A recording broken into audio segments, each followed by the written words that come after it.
Whoops, getting ahead of myself.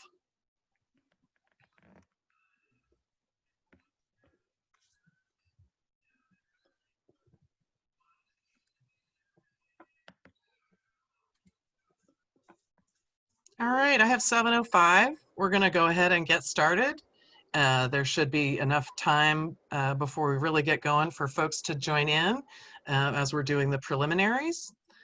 So for starters, I'd like to acknowledge that we're on the indigenous land of Coast Salish peoples who've reserved treaty rights to this land, specifically the Duwamish and the Snoqualmie Indian tribes.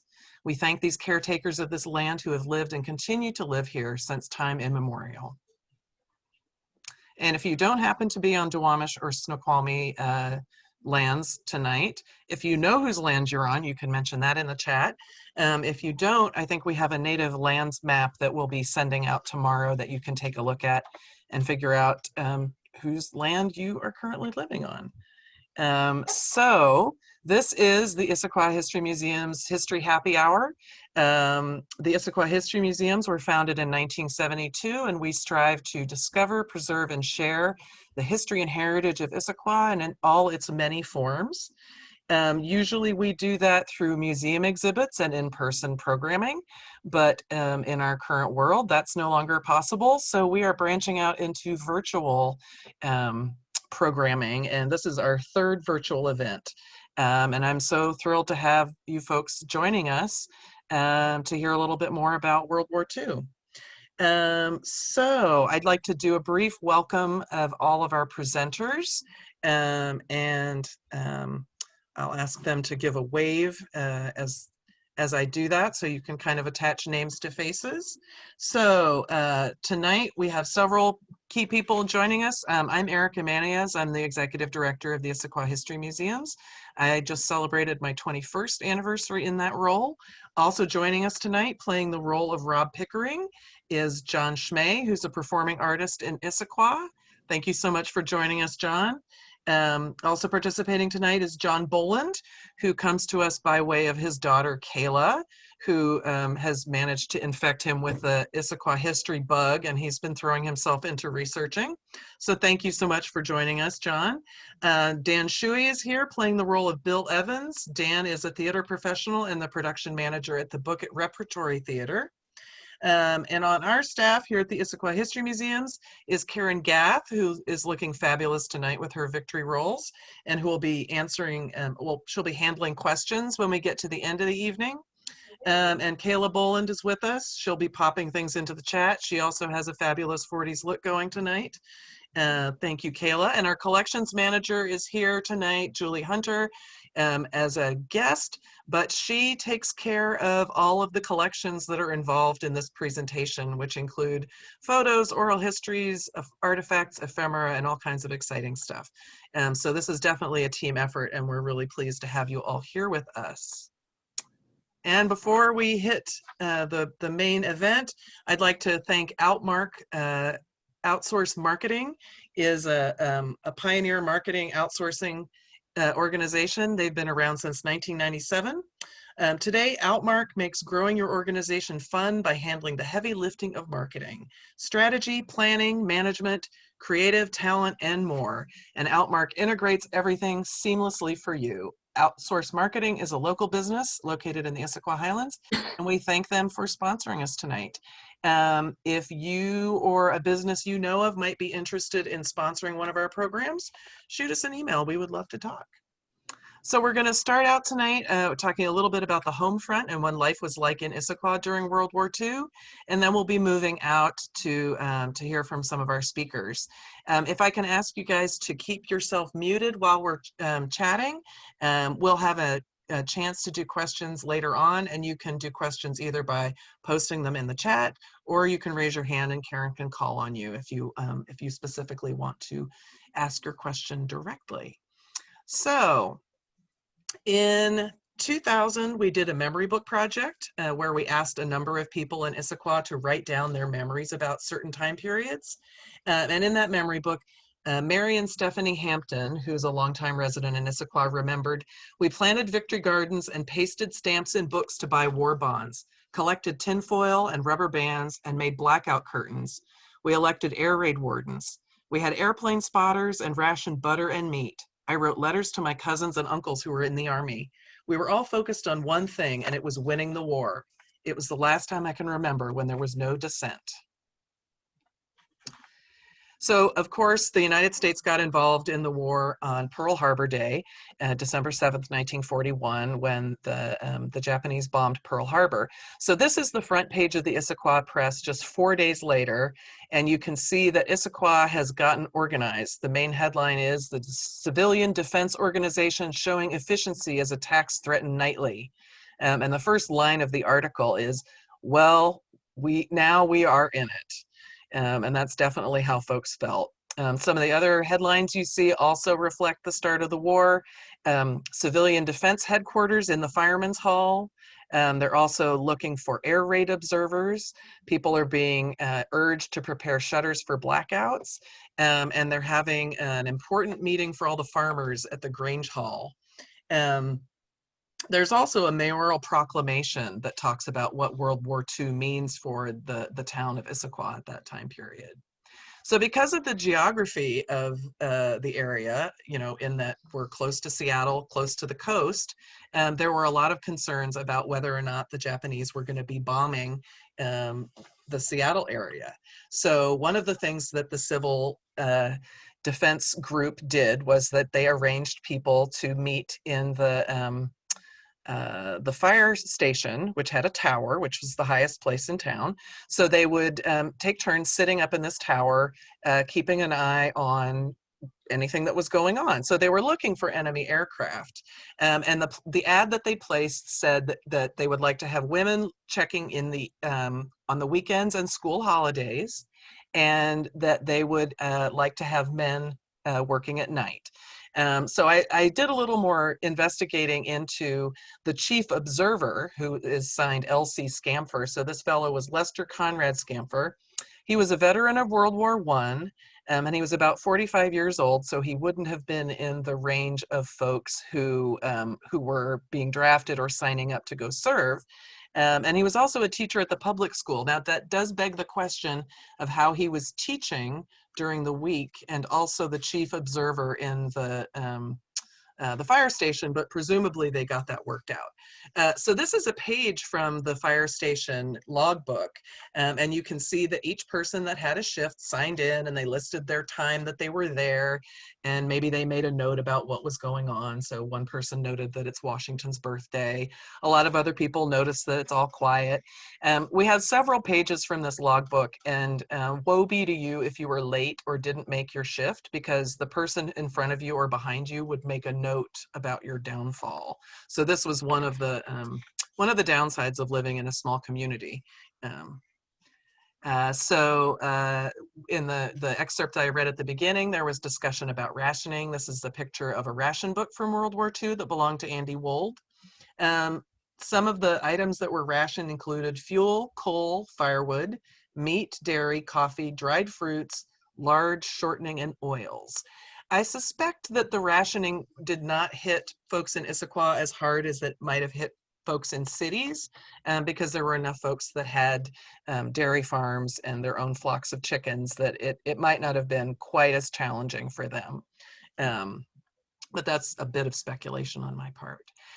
So another way that Issaquah contributed to the war effort was residents in Issaquah raised more than $100,000 through war bond sales. And so this was enough money to purchase their own, obviously we didn't get to keep it, but their own P-51 Mustang fighter plane, and the town got to pick the name. And I believe, if my memory serves me correctly, they actually had the kids in the schools suggest different names, and Chief Issaquah was the winning name. So there was actually a P-51 out there named Chief Issaquah that served during World War II. So during World War II, more than 6 million women took jobs vacated by men who went off to war. And many of the women from the Issaquah area actually joined the ranks of women who went to work for the Boeing Company as Rosie the Riveters. At least one of them remembered that she was not very good at the job, and she later quit to find something else to do. But the other women that we have research on stuck it out and were Rosie the Riveters at Boeing. So in 1942, there was a dedication in the yearbook honoring all the young men who were leaving high school and graduating from high school then to go into the service. And this is pictures of just a few of them. And actually in 1943, there was no yearbook at all, partly because of the money issues that were tied up in the war. So this is something that families from home really looked forward to, was receiving letters from their family on the front.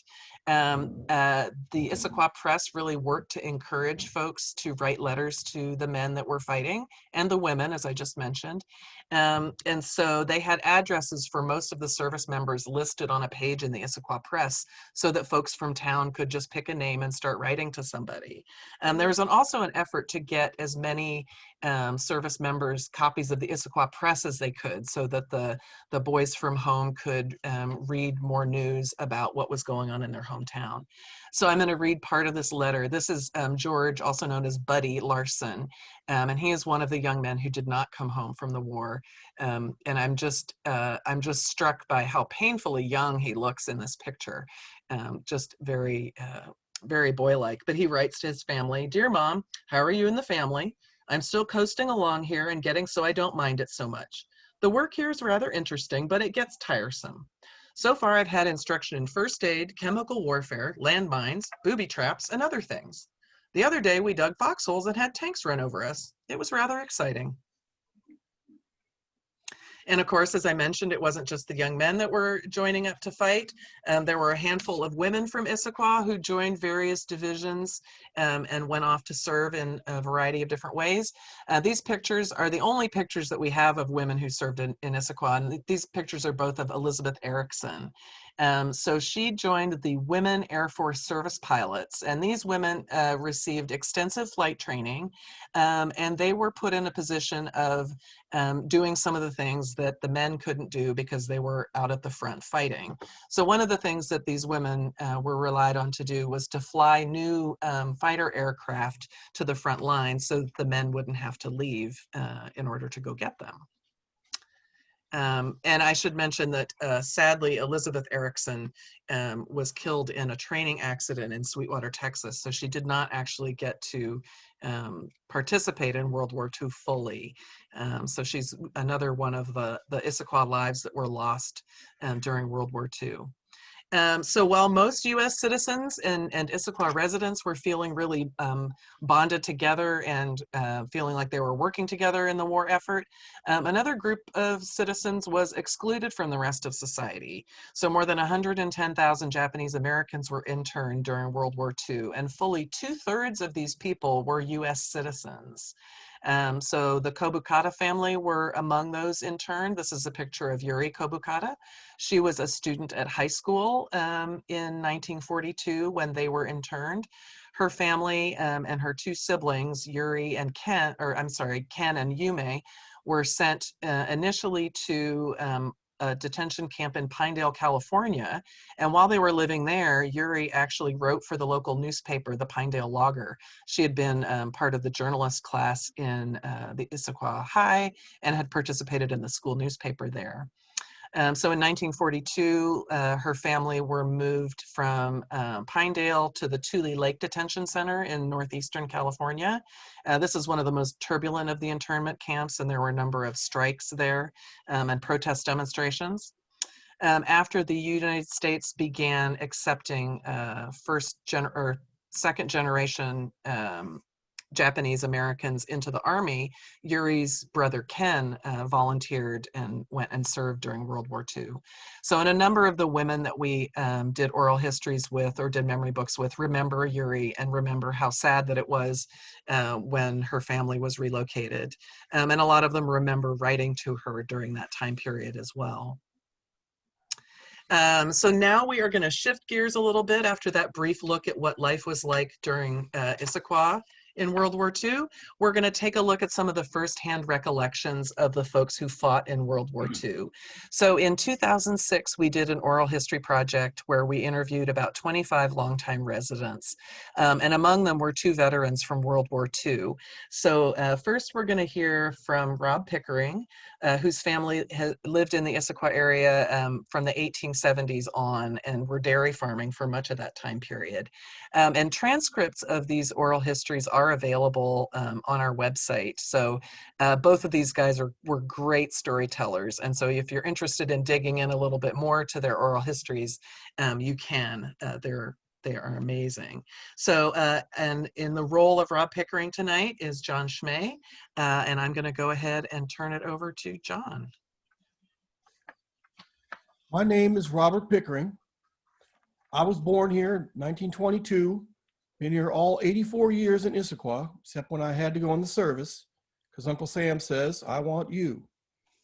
The war was in 41, and in 42, thousands of guys signed up. I signed up and went into the Navy, and I was gone 4 years. I wrote home. Writing letters back then was not like writing letters today. You had them little V-mail things. Little things, yeah, the papers were like 5 by 5, little V-mail. You couldn't write a letter if you wanted to. You couldn't write it on the backside. You could only write on the front because every letter was censored. A group of guys would sit at a table with a pair of scissors. That's why you didn't write on the backside. They cut it up. And they said, don't say anything about where you are, what the weather is, how many people are in your command, what you're doing. And I was thinking, what the hell am I going to write about? Some of the letters I've seen when I got home, I didn't know what the hell they were. They looked like a crossword puzzle. Everything was all cut out. There was nobody telephoned. I spent 19 months in the Pacific and I never talked with my parents once. Totally different world. None of us getting out of this little podunk school of Issaquah in 41 when they bombed Pearl Harbor, none of us even knew where it was. They said it was in the Hawaiian Islands. I said, where in the hell is that? We didn't know where the Hawaiian Islands were. And so going from this farm where I was born and raised and worked all my life, my father's the only one that had talked to me and all this stuff, and my mother, and I find myself in boot camp along with thousands of other guys. It was like a nightmare, a total nightmare. They sent me right over to Pasco for boot camp, right over here in Eastern Washington. They sent us over there where there was a huge naval station there that trained pilots. We went to this boot camp and we started working on airplanes. I was there a while. Then we got our orders and they sent us to San Francisco. I was there 9 days. We loaded a ship at midnight one night. After 9 days, I ended up 10,000 miles away in a little island in the South Pacific, a little bitty island. And on Christmas Day, 105 degrees, and we had no idea where we were at. It's right down by the New Hebrides. You got Australia here, and maybe, I don't know how many miles from Australia, out in the Pacific. That's where we were sent. They never told us where we were going, nothing about nothing. It's just that we got over there and we thought, my God. Took us off the ship on these little landing barges, pulled us ashore. Right off the side of us was these little barbed wire prison camps full of Japanese, all swatted down. I remember one guy says to me, God, Pick, is that the guys we're fighting? He says, man, I could whip about 10 of them. You know, they're not very big. They always sit squatted down and they had that little diaper on, you know. Some gunnery sergeant in the Marine Corps was standing in front of us. He turned around and he says, hey fellas, let me tell you something. You're going to find out different after you're down here for a while. Those are the toughest SOBs you're ever going to run into. So whatever you're thinking, you better wipe it off because, he said, they're tough dudes. And I spent 19 months in the Pacific. I worked on airplanes, loaded supplies to the front lines, took wounded off, just a whole lot of stuff. It wasn't very pleasant. Food was lousy. Water was lousy. Jesus. Weather, hot, humid. I didn't wear much. God, I just wore whatever rag I had. I put it on. We weren't on some big base. We were right in the jungle. They cleaned out the coconut trees and had runways all over where Pappy Boyington and all them guys flew all over with their airplanes, you know. went up and bombed at Guadalcanal and all that stuff. And then they come back. And the food we got, Jesus, we got bread with weevils in it. And they'd bring mutton up from Australia, and you just go down to the ship and they give you a sack. You put it on your shoulder and pack it up and throw it in the truck. When I think about what we did then, how we live compared to what they do now, I mean, it's just like night and day. Well, I was 18, 19, I don't know. I think I weighed about 175, about there. Stayed about that, about 5'10". Oh, I was strong. I've always been strong. It was a different life during the war completely. I met guys from Montana. I met guys from Arkansas, down in the Dakotas, kids from West Virginia, down the South down there. Tough. Oh, Jesus, there was a lot of tough guys. I mean, they had nothing. Those guys came over, they didn't have shoes. They didn't have shoes. Well, they were doing all kinds of stuff. They had seaplanes, big PBY bombers that flew on reconnaissance trips looking for submarines. We worked on the PBYs, worked on land planes where they're shuffling products and goods, and food. They go up to the front line and bring back wounded, and we'd take them places. It was a real rat race. I didn't fly planes, but my brother Will did. You know, I just want to say it's too bad he's not here. I think he's just one hell of a guy. He's a year younger than I am. We worked on that farm, both of us, till we were 18. He was a year younger. Slept in the same bed together all our lives, ate the same food. And I went in the Navy. A few weeks later, he went down and joined V5, which was the air arm of the Navy. They sent him over to Ellensburg to learn to fly, the little old Piper Cub things flying around. From there, he went to California, Corpus Christi, Texas, Pensacola, Florida, North Carolina. By the time he graduated, he was a full lieutenant as a fighter pilot in the Marine Corps. He flew, I don't know how many missions off a carrier, night carriers in the Pacific. The fighter plane, the old F-6 fighters, and the F-4U is the gull-wing fighter plane. That's what he flew. If you think that isn't something, flying them at night, landing on a ship out in the ocean bobbing around, and you've got enemy chasing you around, well, he did that all through the war. Never got shot down. Came out of it okay. During the war, I didn't know if he was alive. Once in a while, they'd get a letter at home, or I'd get a letter from him. Hell, I didn't know where he was. He was all over. He was on a carrier. And I was down there 19 months in the Pacific. And then all of a sudden they said, we're going to stateside to Baltimore, Maryland. Didn't tell us why. Didn't say nothing. Said, you're going to some type of special school and you're going to go to China for the invasion of Japan. So I was shipped from South Pacific, went to Hawaii, stayed there about, 6 weeks in Hawaii on a base doing stuff. I left from there, went to Frisco. Frisco, flew to Washington, D.C., took us to Baltimore, Maryland, on a huge base, up Patuxent River, Maryland. They're waiting to go to this school to go to China. When I came to Baltimore, some of us went to town that night, and they had a boat that went up the Patuxent River where they danced. And I went on that thing, and I met this chick. Jesus, you know. So that was really the first one. She was with some guy, but I took her away and whatever. And she lived in a boarding house in Washington, D.C., working for the government. I just come from the Pacific. Yeah. Well, anyway, I took her home to this boarding house, and I said, well, I'd like to see you again. And she said, okay. So I made a date with her a couple days later because I could get off at night where I was. The base was 60 miles away. Had to hitchhike in. I went in, walked up to her room, and there was a bench outside the hall. There was 4 or 5 guys sitting there.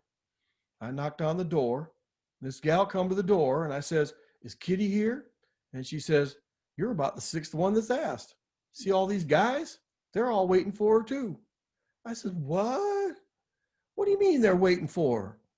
And these guys, one of them says to me, good luck, fella. I says, what the hell is that? He says, well, that's what Kitty does. I don't really know her that well. I said, I just took her away from some guy a couple of nights ago on a boat. Well, join the crowd because she gets a group together and then she picks the one she wants. I says, oh, for Christ's sake. Oh, I turned around and left. I said, tell her hi. I turned around and walked down the hall, down the flight of stairs, and I was going out the hall. And there was a room to a door open, and there was 2, 3 girls standing there. And one of them was standing just inside the door with an ironing a dress.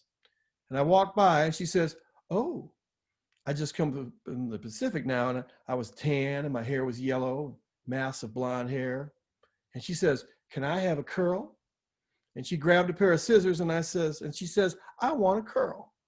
I didn't know her. I says, "I don't care." So she come out, she whacked the curl off. And I said, "Okay."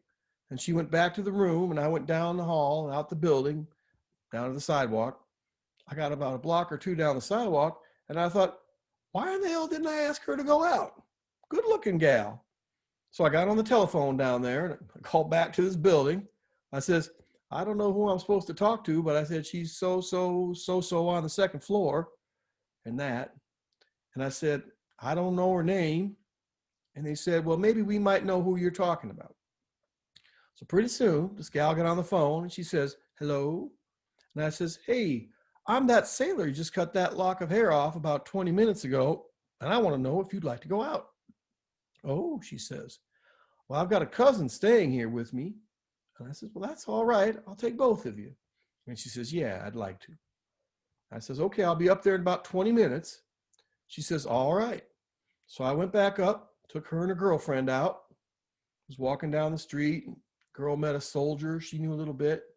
So we went to a Danny Kaye movie and had a hamburger, and I took them back. And that's my wife. No, I didn't marry her there. I took her out. This was in 1946. Naoma. I took her out maybe 5 times. We didn't go anywhere. I didn't have any money. We just go down the street, go to a movie or some damn thing.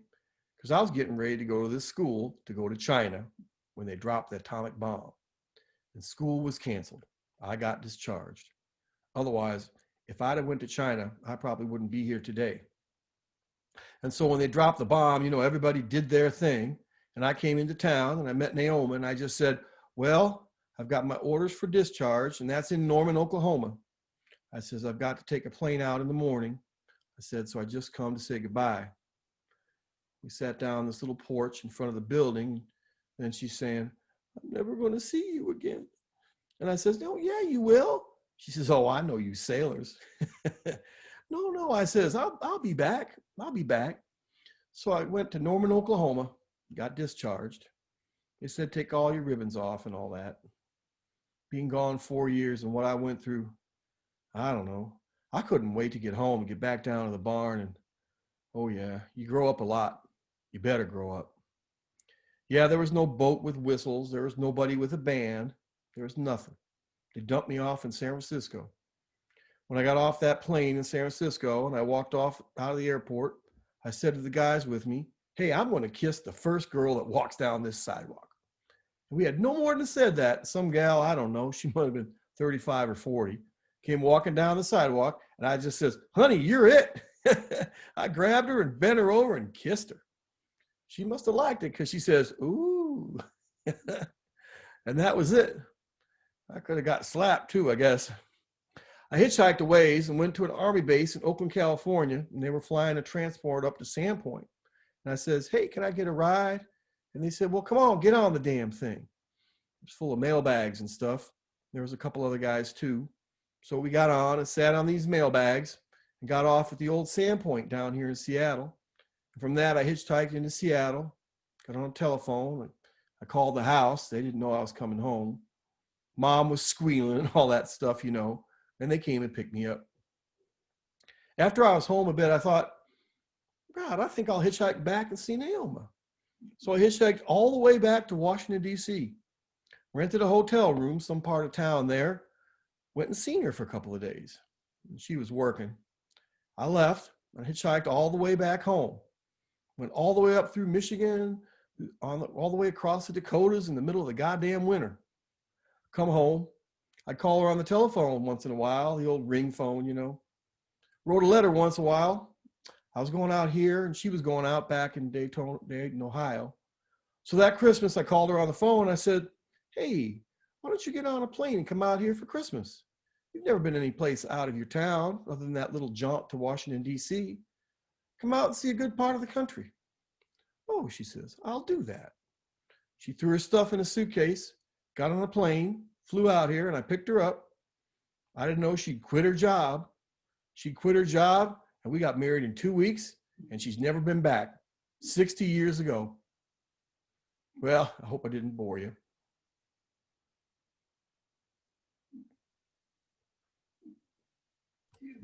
Thank you so much, John. That was amazing. I think that Rob Pickering's reminiscences and story really drive home just how young these guys were and how inexperienced they were kind of in the ways of the world. A lot of them hadn't been any farther than Seattle before.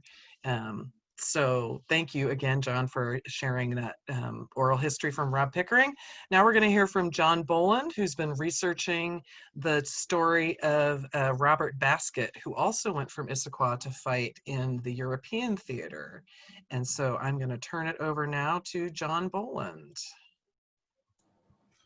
Thank you so much for having me. It's been quite the adventure discovering the life of Robert Basket. Now, if I use some terminology that you don't understand, please let me know, because I spent 21 years in the Army as an infantryman, so sometimes my jargon reverts back to that. So just to be forewarned. Here's 2 pictures of Robert Basket, who was born on April 7th, 1925 in Issaquah. The top picture with the red circle around his face is his freshman year at Issaquah High School. The other one is his senior picture. He was in the class of 1943 at Issaquah High School, but he withdrew for some reason and didn't graduate. Could be a couple things. Could be he was gung-ho to get into the military and go fight the Nazis and the Japs. He could have been that his family moved. His father, Cal, and his mother, Maisie, sold their auto repair shop in Issaquah in January of 1943 and moved to Renton, where Cal could be closer to his job as a supervisor at an ice plant.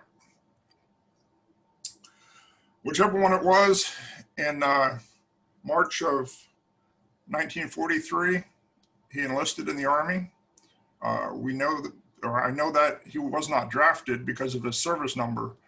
I learned a lot of stuff about decoding service numbers and such things. Okay, so he left Issaquah, went to basic training. I don't know where, because the archives are closed down and I can't get any of that information. Next slide, please. So on this map, you can see Issaquah in the upper left corner. Next reported sighting that I could track down of him was at Fort Benning, Georgia, where he was assigned to the 4th Infantry Division, and then subsequently to E Company of the 8th Infantry Regiment. He spent a couple months at Fort Benning and then headed south to Camp Gordon Johnston for amphibious warfare training. The 4th Infantry was selected to be the premier amphibious warfare unit for the United States Army. So they went down there on the coast of Florida and went through maneuvers and learned different things and worked on tactics and techniques. From there, the unit was shipped up to their port of demarcation, New York City Harbor, where he left on the USS George Washington for a 10-day trip across the channel, or across the Atlantic, sorry. Next slide.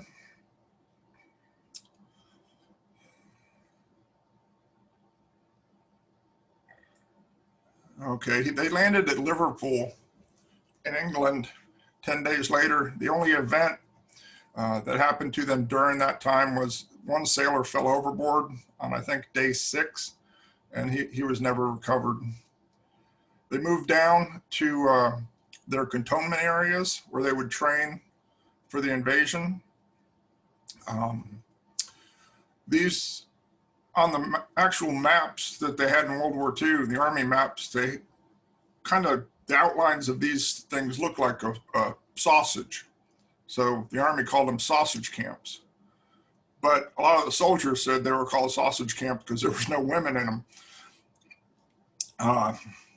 So he spent a few months training in England, moved down to Portsmouth.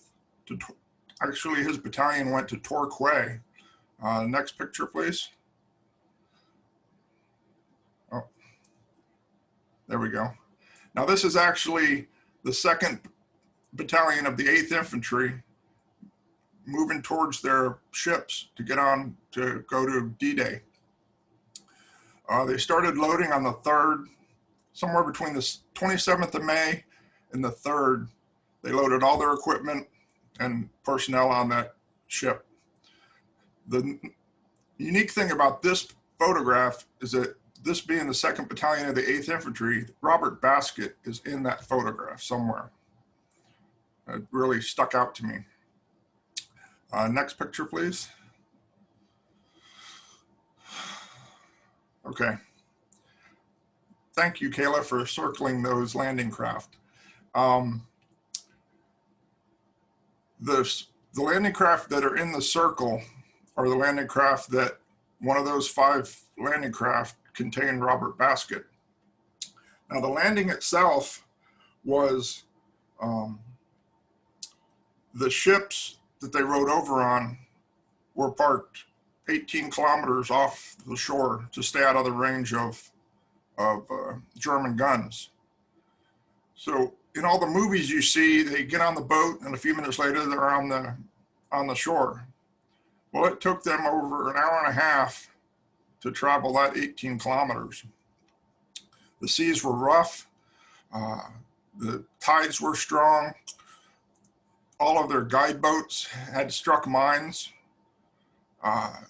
The soldiers looked out on the beach, and unlike in Omaha Beach, where you see in Saving Private Ryan, all of the artillery and naval gunfire and bombing missions by the Air Force were very successful. They did not wait and drop them inland. They flew parallel to the beach instead of crossing the beach, and it made it much more effective. In reading firsthand accounts from Germans that were defending the beach,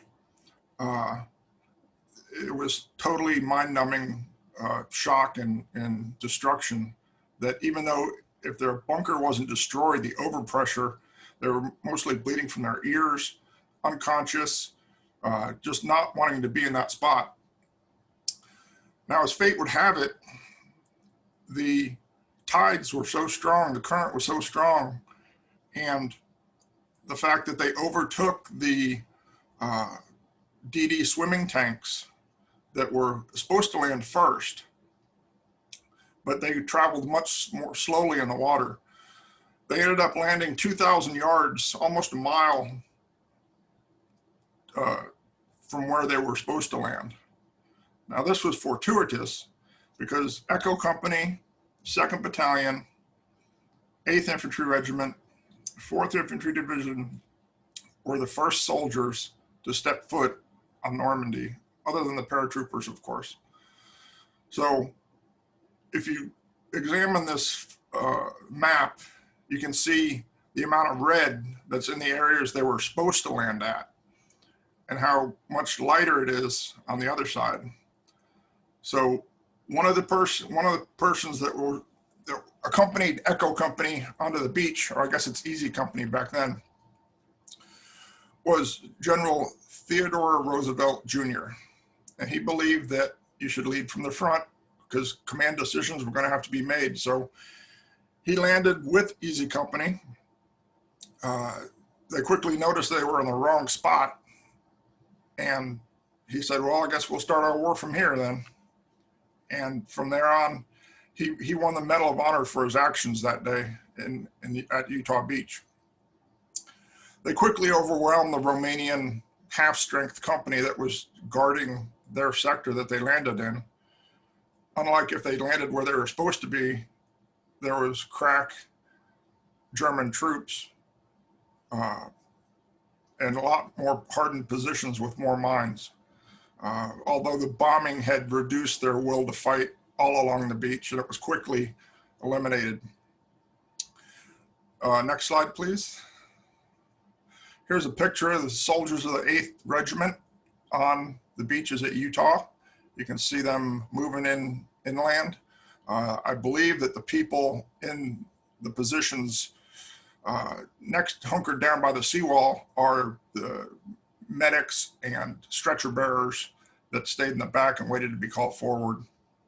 But you can see the combat soldiers in the distance heading off the beach and to move inland. Next slide, please. Okay, this is a route. This map shows all the action that Robert Baskett took part in. He landed at Utah Beach, fought his way into Pouville, and then the Germans started to react and things happened more slowly. And it turned into a foot by foot, field by field fight against a hardened and determined enemy that did not give ground easily. Now, at the end of this presentation, I understand that somebody is going to put the link to this map up on your site or on this presentation so that the other people can go through and you can actually click on each thing and it gives you a narrative of what happened and what he went through.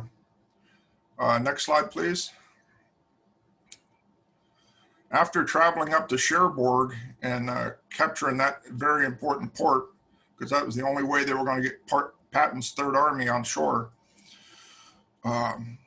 they were trucked south to an assembly area to take a break.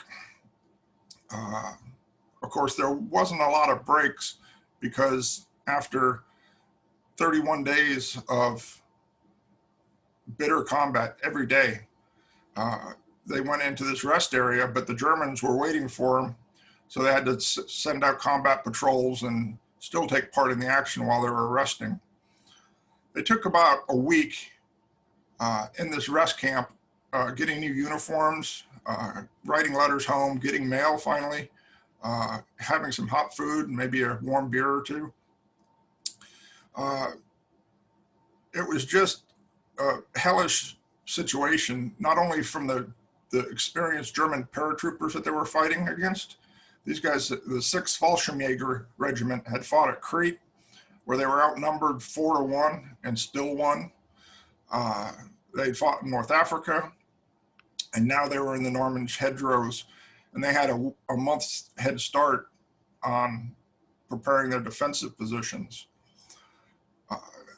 So not only the enemy was a hindrance, but the terrain itself was a hindrance because the Germans had flooded large areas of the country, so they knew what roads you could come down. They had time to pre-register artillery fire so that even if they weren't defending a field, if they saw the Americans go into it, they could tell the battery to fire coordinate X, and hell would rain down on the Americans.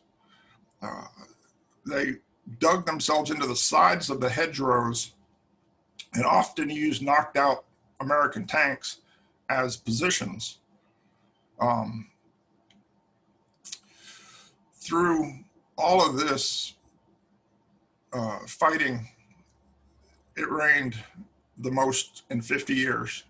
The months of June and July were the wettest in 50 years in Normandy. And there was more days of rain like we had today than there was nice sunny dry days. Next slide, please. These bocages were built originally by the Romans.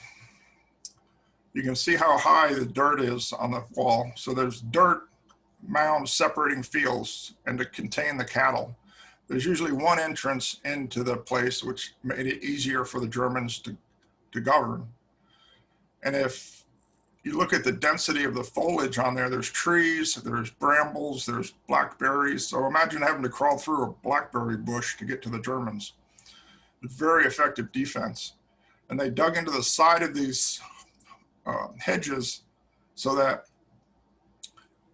even a direct hit by artillery, heavy artillery, would not dislodge them.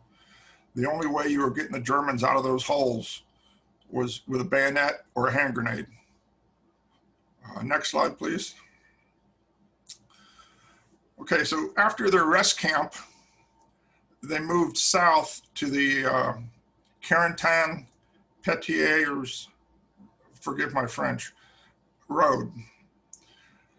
From the start point, which is up at the top of this map on the yellow highway, they had lost 1 man per yard gained.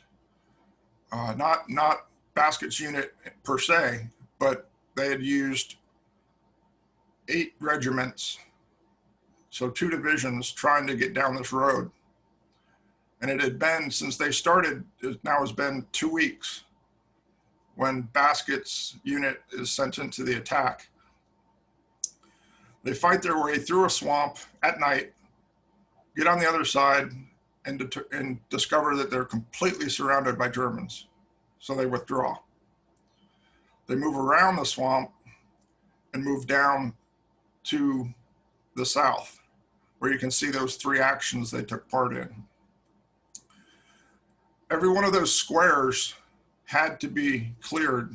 They were all being defended by the Germans. So every little square that they had to cross was a fight. And you couldn't fight with a company because it was too big for the field. So they were a small unit, medieval warfare, hand to hand, within yards of each other, fighting. On the 15th of July, they were down at by the yellow binoculars there along the road. And they started their attack with the sister regiment, the 12th Infantry Regiment. Throughout a whole day of fighting from 10:30 in the morning until 10 at night, they progressed 500 yards. And somewhere within that area, Sergeant Baskett was killed. I've learned from a historian in Paris, I haven't verified this yet, but he says that he told me today that Sergeant Baskett was killed by shrapnel from artillery, tree burst. So if you've ever seen Band of Brothers, when they're outside Bastogne and all the trees are blowing up, that's similar to Sergeant Baskett's final moments. Next slide, please. Sergeant Baskett, or this is the cemetery of Blosville in France. Sergeant Baskett had passed through there on his way up to Cherbourg. These are German prisoners of war digging the graves. When the Germans were digging the graves, they thought they were for them. So they were very relieved when the Americans moved them on to their next mission.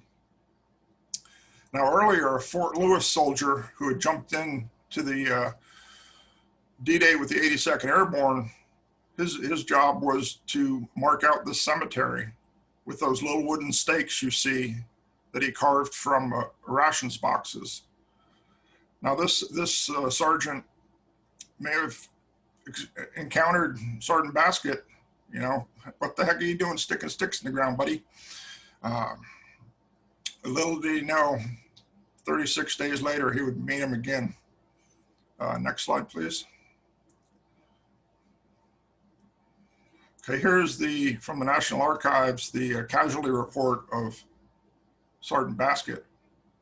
Now you'll notice that there's a lot of different units listed on that slide, but however, Sergeant Baskett and Leslie Barlow, both from the 8th Infantry Regiment, were killed on the same day, July 15th, and they're buried next to each other And now that I found out it's artillery that caused his death, if that's the case, then maybe they were both sharing a foxhole and they died together. Now, for some reason, there's a 15-day gap between the time that he's killed and the time that he's buried. So being that the Army was on the attack at that time, getting ready for Operation Cobra and the capture of San Lo, it's a very real possibility that he laid there in that hole for 15 days until the graves registration people came and found him. Next slide. Here's a section of the cemetery at Blowsville that was set for the 4th Infantry Division. Now, the 4th Infantry Division had their own cemetery. For whatever reason, he ended up here in Blowsville. A lot of times it's just people would find bodies and go to the graveyard that they knew and drop it off. So you can see there's an awful lot of 4th Infantry Division soldiers not in the 4th Infantry Division cemetery. Next slide, please. Here's the monument that stands today. The cemetery, all the remains were repatriated to the United States or buried in the American Cemetery at Omaha Beach. Mrs. Basket chose to have her son sent home, and Barlow is buried in the cemetery at Omaha Beach. So if you go to Normandy area and you want to walk this trail, these are two things that you'll still find today. Next slide. This is from a recent, or not so recent, a couple of years ago. We went to France, and this is a field near, help me out, Kayla. Wasn't it near Brickcourt Manor? Yeah. Brickcourt Manor. Now, that was made famous in the, or illustrated anyway, by the, in the Band of Brothers when they assault the trees and take out the cannons that were shelling the beach. Now, in that row behind to your right is where the artillery guns were. Now, on that, the hedge in the background is where they had machine guns positions. Dick Winters and the Men of Easy Company figured we can't take that. So they came back and they linked up with 2nd Battalion, 8th Infantry, and the 70th Tank Destroyer Battalion to go clear that wood line. So we walked very well possibly where Robert Basket walked many years ago. And I'll take questions, but I'm done. Maybe just to add at the end, so Robert Basket is buried at Hillside Cemetery in Issaquah. Yeah, he was transported from the Port-au-Cherbourg to New York, where he boarded a train, which came into Seattle, and then his mother buried him next to his father, who had died 6 months after the news of his death from a heart attack. So it was a rough time for Maisie Basket. And I would like to say that if anybody knows any relatives of the Baskets or has connections in any way to them, check your attic and see if there's a small cigar box or a shoe box with some letters and personal effects, because I know that the Army shipped back a watch for commemorative coins, his wallet, and I'm sure a donation of that to the museum would be greatly appreciated. Excellent. Thank you so much, John. Well, thank you. It's great to, when we think about history, we often think about this just big sweep of time and thousands of people. And I really find it helpful to drill down and talk about some of the individual human beings that were involved in the war. And I think it really gives you a different sense of what that event was like for people when you know some of the details about what they faced and, you know, what they had in their pocket when they passed away. Um, so we are going to hear from another firsthand account of someone who fought in World War II. Bill Evans was a longtime resident of Issaquah and a fellow that I happen to have the pleasure of getting to know. And playing the role of Bill Evans tonight is Dan Shuey, who's going to share a little bit about Bill's experience in World War II. So Dan, take it away. Yeah. My name is William C. Evans, and I was born on May 7, 1923. I was born in Renton because there was no hospital in Issaquah, but my family lived in Issaquah and they brought me right home. I left Issaquah in 1941 after I graduated from high school, but I moved back in 1958. I worked in Seattle for the first year of the war until the end of 1942. Then I went into the service. Well, I tried to enlist. I didn't want to get in the infantry, so I tried the Army Air Force first. I passed my mental test. For some reason, they all took the mental test first, I guess to see whether you were as dumb as you look or what. And then they give you the physical test. I was 20/30 in one eye and 25 or 30 in the other eye. I couldn't get in because they demanded 20/20. So I tried the Navy Air Force, and I flunked out there. Then I went to the Coast Guard and I flunked out there. It's all about my eyes. Then I went to the Navy. I had just flunked out because I had 20/30 eyesight. And the doctor said, "Have you tried vitamins?" And I said, "What's a vitamin?" "Well, it's a pill. Vitamin A will get your eyes in good shape." He warned me. "Now, if you stop taking the vitamins, in 2 weeks, your eyes will go back to normal." So I took them for 2 weeks and I went back to the Navy real quick and I passed and I said, "Here, swear me in, I'm ready to go." They said, "Well, you come back in 4 months because we'll send you to Farragut, Idaho." I said, "Well, okay, I'll wait, but swear me in." "No, we'll swear you in when we call you up." So I knew I was dead because of my eyes. I thought, well, I'd try the Merchant Marines, and they said, "Okay, but we have to have your parents okay that you can get into the Merchant Marines." Well, I go home that night, and I had a call from the draft board. So they said, "Well, we won't release you to the Merchant Marines." So, okay, I was defeated. I went out to Tacoma to be drafted. I went through the physical, most of the physical, and then mental again. And I got to the eye exam. So I flunked. I went out and there was the chief petty officer, about a 30-year man. And I said, I couldn't see all the letters because of some reason. There was a shadow or something. I lied my head off then. He said, "Why do you want to get into the Navy?" See, he'd been in for so long, he couldn't understand that. "Let me go back and take it again," I said. So when I was standing there, getting in line to go back to the back of the room again, I memorized the letters I couldn't see because I was right up alongside them. So I took my test and all of a sudden I became 20/20. So he looked at me and he said, "Well, you said you could see them. I don't know how the heck you did it," he said. "Okay, you want to get into the Navy? Go in that room over there." When I got to the next guy, he said, "Fellow, you were in the State Guard, weren't you?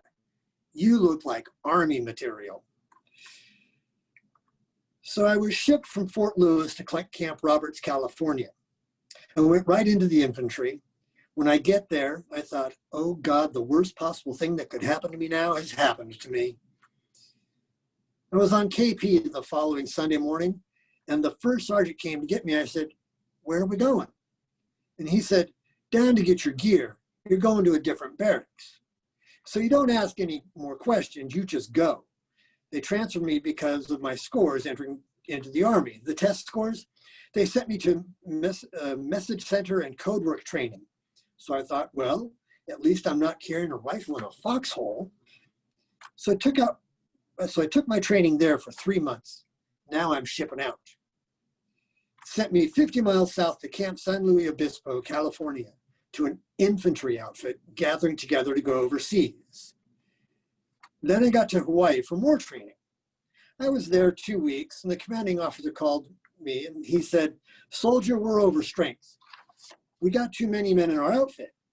You were one of the last guys in our outfit, so I'm transferring you out." So I said, "Where am I going?" He says, "Oh, you're staying in the same battalion, same regiment." But he said, "You're going to be a medic." I said, "A medic? The only thing I've ever had in the way of training is high school public health, you know. How does that qualify me?" He said, "Well, you'll get training." 2 weeks after I joined the infantry outfit, when I talked to the first sergeant in this company out of the Dole pineapple plantation, I said, "When do I get my training? I was told I was going to get training. I don't know a darn thing about medicine." He said, "After breakfast tomorrow, you report back to your tent. I'll have another guy with you. He's going to take medical training too." So they came and got us the next morning. The guy said, "Now you straddle that cot, the army cot that you're on, and you face him this way like you're sitting and looking at each other. Here's a needle and syringe. Now, you stick him in the arm till you can learn to hit the veins, because you can go right through a vein, you know, and if you don't hit it proper. Then you have to pull it back out and try it again until you get it." And the other guy, he didn't know any more about it than I did. Stick each other. One would stick the other until he could hit a vein or an artery. That was the first medical training I got. I didn't get much more for a long time. After 2 days of doing this, we couldn't even lift our fork to eat our dinner. Well, then they sent me to Kaneohe, which is a naval base on the other side of the mountain from Honolulu, and I took amphibious training. Then I had to take jungle training, and after about 4 months in Hawaii, they figured we were ready to go. Then we shipped out to New Guinea. That was our first time in combat. I had 4 landings in New Guinea, from one end of New Guinea to the other. We landed in Milne Bay, which is the southern tip of New Guinea, only about 400 miles from Australia. I went down after my first combat. I went down to the supply office and I insisted on getting a gun. Medics weren't supposed to carry guns, but I guess a Geneva law or something from World War I, people weren't supposed to kill medics. You weren't supposed to shoot at an army's medics. You had rules to play by, but the Japanese didn't honor that. And so I carried my gun through the whole war. When I got to New Guinea and I appealed to my commanding officer, who was a medic, a doctor, I said, "Can't I get some more training if I'm going to be going into combat?" He said, "Yeah, that makes sense. I'll send you down the beach about 20 miles. There was a station hospital, and down there they had a series of big squad tents. So I packed the gear I needed to go down there, still took my rifle with me, and got down there to the station hospital. But they had so many wounded, broken bones caused by gunshot. And so what did they do? They sent me into cast surgery. So all I was doing was wrapping plaster of Paris, learning how to make a cast, but who's going to do that in combat? In combat, you get somebody who you've talked to half an hour before, and 30 minutes later, he's laying on a litter covered with blood or lost an arm, or his ribs are all shot up or whatever. You couldn't put a cast on. You would do what you could to bandage him up, stop the bleeding, give him a transfusion or whatever, and put him on the back of a Jeep and send him out of the jungle. So I learned the hard way. In New Guinea, there was a Japanese bomber who used to come over the mountain every night, and we had Klieg lights and everything else. You know, the big bright lights that would go up, you know. The lights would pick up this bomber, and it looked like a big white fish up there. One time, like a big old whale, they drop their bombs and leave. One time, about a month before we left, they came over. 3 miles got, they didn't hit us, but headquarters down the beach about 3 miles got hit and killed a great number of guys because they were supposed to be the back of the lines. They were always the back of the lines, and they got hit. They got it that time. Other than that, we fought on the landings further up. We mostly set up crews out on the trails. The jungle trails were just kind of like a tunnel. They grow right over you. You just get off the trail a little bit, and we'd set up machine guns. When the Japanese troops would come along, we'd just mow them down. Then we'd have to bury them. Some of the guys said, well, the heck with this noise. An arm would be sticking out or a foot would be sticking out or something, which would give away our positions. I did in a lot of them on those landings in New Guinea. Then we took off for the Philippines. 2 days out of Lingayen Gulf, where Manila is, we got kamikazed, and that was a story. We had one of the biggest convoys of the war till that point. We had Navy ships all around us, destroyer escorts, destroyers, battle wagons, the whole bit, because it was the invasion of the Philippines in Lingayen Gulf. We could see the fireworks every night out there. Pretty soon, the AK guns were going like this on ships near us, Navy ships. We were getting closer and closer. So I thought, my God, maybe this is for real. Maybe a plane got through. I had to go to a forward hatch to get down to my deck. I just got inside the hatchway, and right behind, if it wasn't 4 feet from me on the steel deck, machine bullets digging in. I was down 2 decks and nothing flat, I tell you. It was a kamikaze that came over.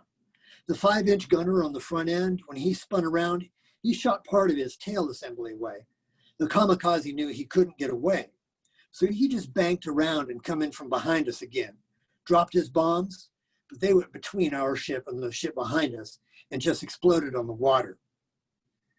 Then the pilot tried to drive his plane down the stack, because then we'd have gone up. The whole ship would have blown up, but he missed it by about 25 feet.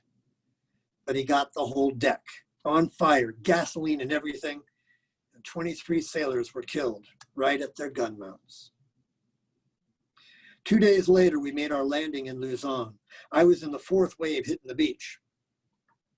We even took our Red Cross armbands off our arms because they'd pick the medic first. The snipers would aim at the armband and get you in the chest someplace. Killed an awful lot of medics that way. Then they'd go after the troops. So I didn't wear an armband. I wasn't going to give them any more chance than possible. But when I landed in Lingayen Gulf in the 4th wave, I almost drowned. In my outfit, we lost about 28 men because there was a sandbar that nobody knew about. The coxswain running a landing craft didn't know any more about it than we did. A lot of them came in and hit that sandbar, thought it was the beach, and lowered the ramp. Guys went out with all their equipment on and drowned. But our coxswain, we were lucky because he came to the same sandbar, but he didn't lower the ramp. He might have seen something, or else somebody else radioed him or something. He gunned it when he hit it, went right over the sandbar. And hell, we went another probably 100, 200 yards before we finally did hit the beach. We were still up to our waists in water. But I was so loaded down with my medical equipment and my ammo and my gun and other stuff that if we didn't have the beach under us, we'd have been in real trouble. Might not have got ashore. I went from there to Korea instead of getting home after 2.5 years. The war ended in August. We were getting on a ship. We thought to come home. It was the start of October. We were out one day and the captain of the ship got out on the horn and said, "Now hear this, now hear this. We need you in Korea." We didn't even know where Korea was. And why are we going to Korea? Well, there's a garrison of 10,000 Japanese in a city south of Seoul, about 250 miles, named Jeonsu. It's a big walled city, but the Koreans, you see, had been under Japanese rule since 1934. And they hated Japanese because they just mastered over them all the time. They tortured them and everything. They'd feed them rice and then put hoses down their throat and made them swallow water until their stomachs extended. Just tortured so many of them. We got there to protect 10,000 Japanese who were killing us a month earlier. That's pretty tough to take when you're in combat outfit for 2.5 years and you're fighting against the Japanese. See, you're on a point system. For every medal you get, it's 5 points toward coming home. For every month you spent overseas, it's 5 points. For every month you spend in combat, 5 points. You build up. The ones with the most points come home first. I didn't know that until I was already on the ship, thinking I was coming home. Wished I hadn't turned down that Purple Heart when I was wounded in the Philippines. I got some shrapnel, looked down, and I was covered in blood in his leg. I thought, oh my God, he shot my leg off. So I laid there. Of course, I got a Bronze Star for it. I'd only lived all my life in Issaquah and then Seattle. But you know, when you're in combat and seeing death all around you and being a medic, I was involved with it every day, hour by hour. You didn't dare think about going home. You thought about making it through another day. You just lived from hour to hour, day by day. I got out of the service at the end of the war in 1945, landed in Tacoma. That's the only good thing that happened to me here, me in the service, was landing in Tacoma, right close to home. To be that close to home after 3 years, and I was in a combat outfit, so I didn't know if I was going to get home or not. You live from day to day when you're in combat. Thank you so much, Dan, for sharing Bill Evans' experience with us. It's wonderful to kind of see some of these folks brought to life. Bill was an amazing storyteller, and he stopped by one day. The portrait that we showed earlier of him in his uniform, he was going to drop a copy of that by for us for an exhibit we were doing on wartime in Issaquah. And he came in to drop it off. It was only going to be a minute. And he started talking to me and he started telling me a story. And I don't remember what the story was about now, but he had me just hanging on every word there. And about 45 minutes into his story, I hear this knock on the back door of the museum and I go to answer it, and it's his wife. She's been sitting in the car for 45 minutes waiting for him. And he'd gotten so caught up in the story that he kind of just forgot about it, which I think was probably a fairly common experience from her based on her reaction. She was very patient about it. But anyway, so this is the War Memorial in Issaquah. This is located in Veterans Memorial Field, and it contains the names of most of the folks who died in the war who were from Issaquah. So the population of Issaquah at about that time was 800 people, and so everybody knew at least one, if not two, of these folks who passed away. So that puts a cap on our World War II event for the night. We have a couple upcoming history happy hours that we'd like you to know about. On October 29th, we're doing Graveyards and Ghost Stories. We're also currently selling tickets for a walking tour of Hillside Cemetery. So if you actually want to do that in real life, you can. We're going to be masked and social distanced. But if you are thinking that a Zoom event is more your speed, then you're welcome to join us on October 29th, and we'll have some highlights from the graveyard tour. On December 3rd, two of our Mine Hike volunteers are joining us for Issaquah's cast of characters, and they're going to share about a 1900 Issaquah fire, the Issaquah-Seattle sewage war, and the unflagging attempts of one woman to end the Issaquah rodeo. This is also a good time to plug our website, which is down currently, but will hopefully be up again by Saturday. This is a great place to go to find out more about our events or to sign up for our mailing list. If you registered for this event tonight, we'll automatically put you on our mailing list so you can hear about what we've got going on. And finally, you're going to want to follow us on social media. We've got a lot of great content that's going to be going out. We share a ton of information, images, and artifacts. And Kayla is our social media maven and takes care of all that for us. And now I'm going to throw it open to questions. So if you have questions for any of our speakers, again, John Schmay as Rob Pickering, Dan Shuey as Bill Evans, and John Boland with the tale of Robert Baskett. Any questions or anything folks want to share? Quiet group tonight. Hey, this is John. I wanted to ask about John's map. Did you create that map, John? It looks really, it's so interesting how every single dot has its own history.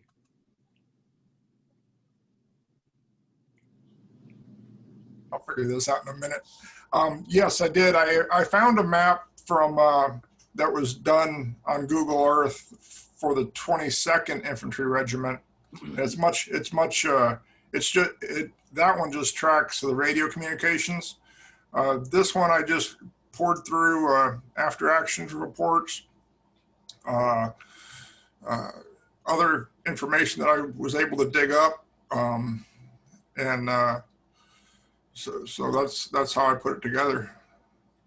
Yeah, I had a chance at our rehearsal to click through it a little bit, and every single one, when you click on it, opens up a little window where you've put a picture of similar action at that time with the description. So you can take the trip that Robert Baskett takes.